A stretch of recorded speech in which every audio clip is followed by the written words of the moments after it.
塔学家的福利来了，坎州版本最令人关注的就是8号太空舱了。它来自地球的远望号，内部还有着一个档案室，总共有3个大厅，陈列的都是各种档案。这一下终于是可以补齐世界观了。没错，本来我也是这么想，然后就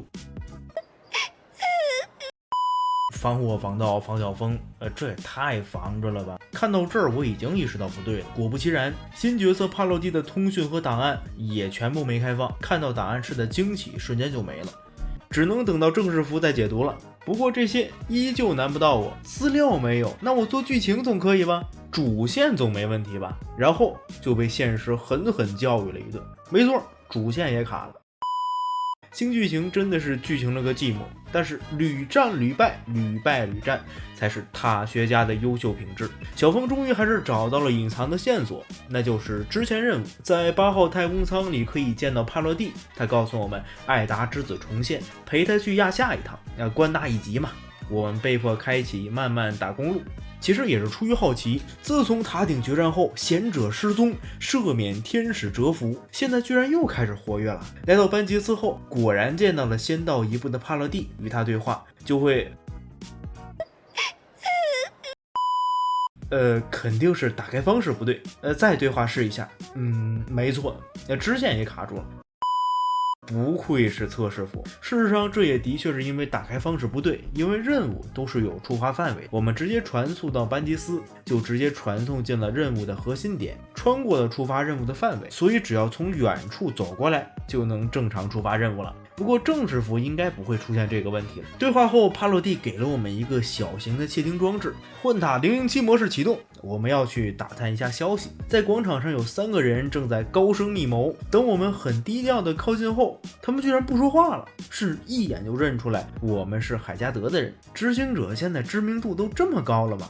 两人果断就离开了，只留下了头头一样的角色。之后与他对话，他就一副子破罐子破摔的态度，你爱抓不抓？这么猖狂的 NPC 我还是第一次见，于是我就把他放了。回去找到帕洛蒂，发现传单地点在库勒恩矿区，上面还有着海加德在9域建造新幻塔的消息。为了蔚蓝色的爱达星，等一下，这句话怎么这么熟悉？在 4.0 PV 的解读中，小峰曾经发现了这样一个禁止元能的标志：元能科技禁止，还我蔚蓝爱达。2个口号出奇的一致，两者之间是不是有着什么联系呢？我们很快就来到了克罗恩矿区，刚找到一个人询问，就被劈头盖脸的骂了一顿，原因只是因为我们是海加德的人。又一次感受到了民众对海加德的不满。接下来就是天秀的回答，什么爱达之子是海加德的敌对组织，什么反对爱达之子是公民的应尽义务。看起来矿工的觉悟很不错，我们只能回去找藏起来的帕洛蒂了。只不过临走前安装了小型窃听装置，果然这么说话这么漂亮的都是有猫腻的。很快窃听器就得知了不一样的讯息，他们不是爱达之子的人，是蔚蓝爱达结社的人。没想到自公测以来，亚夏又有新势力登场，蔚蓝爱达结社，不出意外的话，他们也是反对元能的。帕洛蒂对这个组织居然还有些了解。蔚蓝爱达主张没有元能，主张纯净的蔚蓝色爱达星，这不就是那句宣传语吗？元能科技静止，还我蔚蓝爱达。而且蔚蓝爱达结社存在的时间可以追溯到大灾变前，这也和 PV 对上。 4.0 果然会是大灾变前的亚夏，但是这个组织却被海加德以武力镇压，取缔了他们的思想，说白话就是被消灭了。这样我们对 4.0 PV 就可以扩展一下了。克劳迪亚是海加德的执行者，那我们就假定大楼属于海加德一方。开头3刀男邀请女孩来破译档案，说明档案并不属于海加德，而是别的组织的资料。蒙面女受雇前来窃取档案，她的雇主很有可能就是蔚蓝爱达结社。不过这也出现了一个疑问，在蒙面女撤退的时候，隧道的广告牌写着为世界发声，为自己发声，这个口号更像是蔚蓝爱达结社的。那这座大楼究竟属于哪个组织呢？还是说这是座公共大楼？里面虽然有海加德一个据点，但是外面的宣传却被蔚蓝爱达覆盖了。从帕洛蒂口中得知，支持蔚蓝爱达想法的人络绎不绝，直到现在也有着大批反对元能的人。但是他们都被海加德用武力镇压，保持在可控范围内。为了获得进一步消息，我们再次与矿工对话。当我们说出自己想要加入蔚蓝艾达结社后，他也不装了，直接摊牌了。他就是结社的接引人。好家伙，矿山果然是藏龙卧虎啊！在蒙对了结社暗号后，我们知道了结社的地点，居然是在矿山旁的沉船上。要知道，那里以前可是艾达之子的据点，只是被我们给一根端了。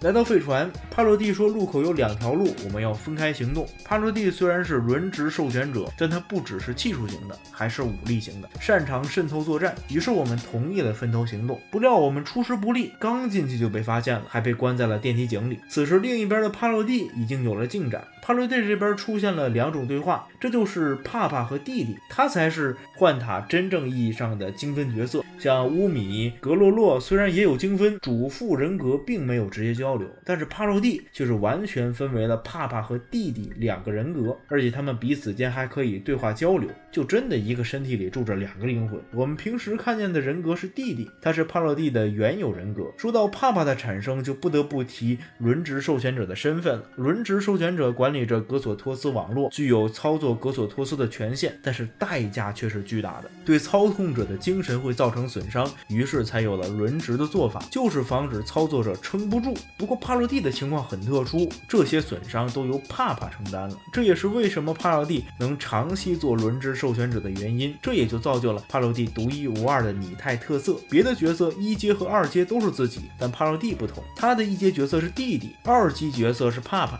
抽一个角色享受2倍的快乐。这些在他的语音里也有展示，特殊的语音就是帕帕的，但是目前的帕帕语音缺失，只能等政治服了。帕帕的思想更为狂暴，这也是帕洛蒂压抑的自我，这一点从他的武器也可以能看出。释放技能后，从周边碎裂的镜子中，这就是他的里人格，也就是帕帕。从帕帕和弟弟的对话来看，他们是可以交换身体控制权的。帕帕的实力更强，但也是更不可控。破解电脑后发现了蔚蓝艾达结社的资料，宣扬海加德负面消息，构建民众反言能认知，颇有地下组织的风范。另一边则是基地的一些资料，总结就是看了个寂寞。继续往里探索，守卫机器人刚要启动，就被帕帕直接黑进系统，瘫痪了。帕帕的性格还是比较调皮的，弟弟则是比较稳重。远处传来了组织内的声音，得知我们被困住了，同时帕洛蒂也被发现了。此时冲来的都是艾达之子，并非什么结社人员。最里面的房间就是利维亚了，不过右上角却写着利维坦，如果不是任务写错了，那就是他叫利维坦利维亚，那果然起的一手好名字。作为一个 BOSS， 他也就是跑龙套水平，3架5除2就收拾了。临死前他高呼艾达之子万岁，蔚蓝艾达就是艾达之子实锤了。电脑里有着更多的资料，讲述了人员的招募准则，必须仇恨海加德，反对元能，因为元能导致利益受损者最佳，以蔚蓝艾达结社为引，引来一些对海加德不满、对元能不满的人，然后再挑选合适的人进入艾达之子中。这下终于知道艾达之子成员的来源了。在幻塔编年史中，官方给出的资料是公元2671年，贤者成立了艾达之子，但是从任务来看，蔚蓝艾达结社的成立时间要更早。不过他们是不是同一组织就不知道了。反对元能的思潮在大灾变就已经存在了，那么在第2次的时空回溯中，他们很可能就是捣乱分子了。弗里加提到的神秘人会不会就是蔚蓝艾达的人呢？ 4.0 版本就能见分晓了。帕洛蒂战斗后将我们救了出来，解释了一下这里成立的目的，就是为艾达之子吸纳成员。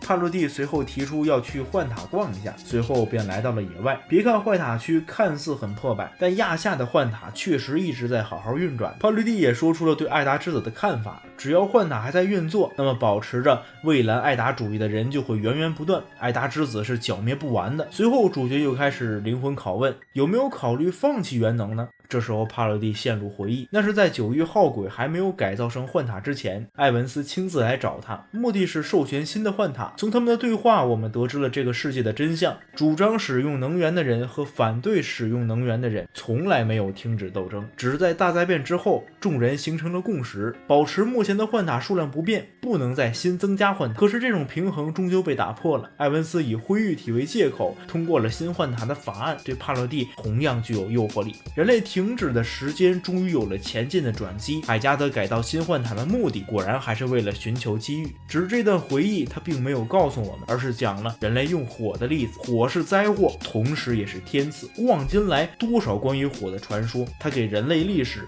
造成了诸多灾难，也给人类带来的新生。没有火就没有熟食，没有火人类就驱赶不了野兽，没有火就无法取暖御寒。倘若你问野外求生有什么是必备的，那必然是如何取得火焰。现在元能就如同火一样，人类还处于没能掌握它的程度，这和核能何其相似呢？核电站泄漏，核电站爆炸，这些危害每个人都知道，但我们也知道人类不可能放弃核能，这就是人类的自大，去掌握本身不能掌控的力量。电能是如此，核能亦是如此，未来发现新能源也会如此。只有这样，科技才能进步，人类文明才能继续延续。这就是未来人类主义，这也是大灾变前的另一个思潮。代表人物便是海加德，与蔚蓝艾达截然相反的想法。你更倾向于哪一种呢？现在的主角就处于这样的风暴中心，在我们的旅途中已经接触过这两种思想的碰撞，或许在未来也会由我们亲自选择这个世界的未来。